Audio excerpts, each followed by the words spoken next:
ಎಲ್ಲರಿಗೂ ನಮಸ್ಕಾರ. ಎಲ್ಲರೂ ಹೇಗಿದ್ದೀರಾ ಫ್ರೆಂಡ್ಸ್? ನಾನು ತುಂಬ ಚೆನ್ನಾಗಿದ್ದೀನಿ, ನೀವು ಚೆನ್ನಾಗಿದ್ದೀರಾ ಅಂತೇಳಿ ಅಂದ್ಕೊಂಡಿದ್ದೀನಿ. ನಾನಿವತ್ತು ತುಂಬ ರುಚಿಯಾದಂಥ ಆಮ್ಲೆಟ್ ಮಾಡ್ತಾಯಿದ್ದೀನಿ. ತುಂಬ ಸಿಂಪಲ್ ಆಗಿರುತ್ತೆ ಮತ್ತು ಆರೋಗ್ಯವಾಗಿರುತ್ತೆ ಈ ಥರದ್ದು. ಬನ್ನಿ ಹೇಗೆ ಮಾಡೋದು ಅಂತೇಳಿ ಒಂದು ಸಾರಿ ನೋಡ್ಕೊಂಡು ಬರೋಣ. ಈ ರೀತಿ ಮಾಡಿದ್ರೆ ನೀವು ಮತ್ತೆ ಪದೇ ಮಾಡಬೇಕು ಅಂತೇಳಿ ಅಂದ್ಕೊತೀರಾ ಈ ಥರ ಆಮ್ಲೆಟ್ನ. ನೋಡಿ, ನಾನಿಲ್ಲೊಂದು ಚಿಕ್ಕ ಬಟ್ಲು ತೊಗೊಂಡಿದ್ದೀನಿ. ಅದಕ್ಕೆ ಒಂದು ಮೀಡಿಯಮ್ ಸೈಜ್ದು ಒಂದು ಸಣ್ಣ ಈರುಳ್ಳಿನ ಕಟ್ ಮಾಡಿ ಇದಕ್ಕೆ ಸೇರಿಸ್ಕೊತಾ ಇದ್ದೀನಿ. ಹಾಗೆ ಒಂದು ಚಿಕ್ಕ ಟೊಮೆಟೊ ಕೂಡ ಕಟ್ ಮಾಡಿ ಇದರಲ್ಲಿ ಹಾಕ್ಕೊತಾ ಇದ್ದೀನಿ. ಇನ್ನೊಂದೇನಪ್ಪ ಅಂದರೆ ಮುಖ್ಯವಾಗಿ ನಾನು ಇದಕ್ಕೆ ಕ್ಯಾರೆಟ್ ಯೂಸ್ ಮಾಡ್ತಾಯಿದ್ದೀನಿ. ನೋಡಿ, ನಾನು ಇಲ್ಲೊಂದು ಅರ್ಧ ಕ್ಯಾರೆಟ್ನ ಈ ಥರ ದಪ್ಪ ದಪ್ಪ ತುರಿದ್ಬಿಟ್ಟು ಇದಕ್ಕೆ ಸೇರಿಸ್ಕೊತಾ ಇದ್ದೀನಿ. ಹಾಗೆ ಕೊತ್ತಂಬರಿ ಸೊಪ್ಪು ಕೂಡ ಇದ್ರ ಜೊತೆನಲ್ಲಿ ಹಾಕ್ಕೊತಾ ಇದ್ದೀನಿ. ರುಚಿಗೆ ತಕ್ಕಷ್ಟು ಉಪ್ಪು ಕೂಡ ನಾನೀಗ ಸೇರಿಸ್ಕೊತಾ ಇದ್ದೀನಿ. ನೋಡಿ, ಉಪ್ಪು ಹಾಕ್ಕೊತಾ ಇದ್ದೀನಿ.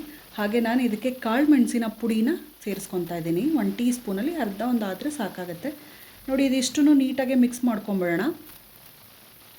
ಈರುಳ್ಳಿ, ಟೊಮೆಟೊ ಮತ್ತು ಕ್ಯಾರೆಟು, ಉಪ್ಪು, ಕೊತ್ತಂಬರಿ ಸೊಪ್ಪು ಮತ್ತು ಕಾಳು ಮೆಣಸಿನ ಪುಡಿ ಎಲ್ಲನೂ ನೀಟಾಗಿ ಮಿಕ್ಸ್ ಆಗೋ ಥರ ಒಂದು ನೀಟಾಗಿ ಮಿಕ್ಸ್ ಮಾಡ್ಕೊಂಬಿಡೋಣ. ಅದಕ್ಕೆ ನಾನಿಲ್ಲಿ ಸಪ್ರೇಟಾಗಿ 2 ಮೊಟ್ಟೆ ಒಡೆದಿಟ್ಕೊಂಡಿದ್ದೆ, ಅದನ್ನು ಕೂಡ ಇದ್ರ ಜೊತೆಯಲ್ಲೇ ಸೇರಿಸ್ಕೊತಾ ಇದ್ದೀನಿ. ನೋಡಿ, ಮೊಟ್ಟೆನೂ ಕೂಡ ನೀಟಾಗಿ ಬೀಟ್ ಮಾಡ್ಕೊಳ್ಳೋಣ.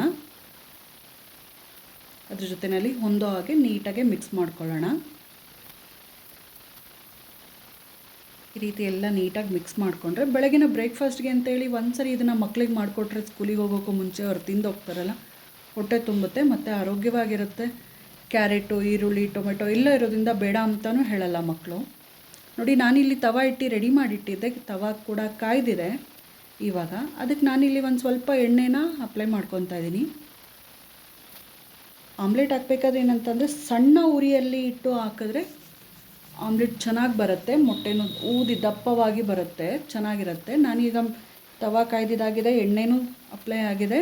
ಈಗ ನಾನು ರೆಡಿ ಮಾಡ್ಕೊಂಡಂಥ ಮೊಟ್ಟೆಯ ಮಿಶ್ರಣನ ಇದಕ್ಕೆ ಸೇರಿಸ್ಕೊತಾ ಇದ್ದೀನಿ. ನೋಡಿ, ನೀಟಾಗಿ ಸ್ಪೂನಲ್ಲಿ ನಿಧಾನಕ್ಕೆ ಸ್ಪ್ರೆಡ್ ಮಾಡಿದ್ರೆ ಆಯಿತು.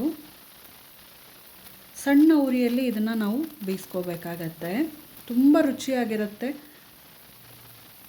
ಆರೋಗ್ಯವಾಗಿರುತ್ತೆ. ನೀವು ಒಂದ್ಸರಿ ಮನೆಯಲ್ಲಿ ಈ ರೀತಿ ಟ್ರೈ ಮಾಡಿ, ತುಂಬ ಚೆನ್ನಾಗಿ ಬರುತ್ತೆ. ಬೆಳಗಿನ ಬ್ರೇಕ್ಫಾಸ್ಟ್ಗೆ ಅಂತಲೂ ಇದು ಚೆನ್ನಾಗಿರುತ್ತೆ, ಇಲ್ಲ ರಾತ್ರಿ ಊಟಕ್ಕಾದರೂ ಜೊತೆಯಲ್ಲಿ ಸೈಡ್ಸ್ಗಾದರೂ ಈ ರೀತಿ ಮಾಡ್ಕೊಳ್ಳೋದ್ರಿಂದ ಚೆನ್ನಾಗಾಗತ್ತೆ.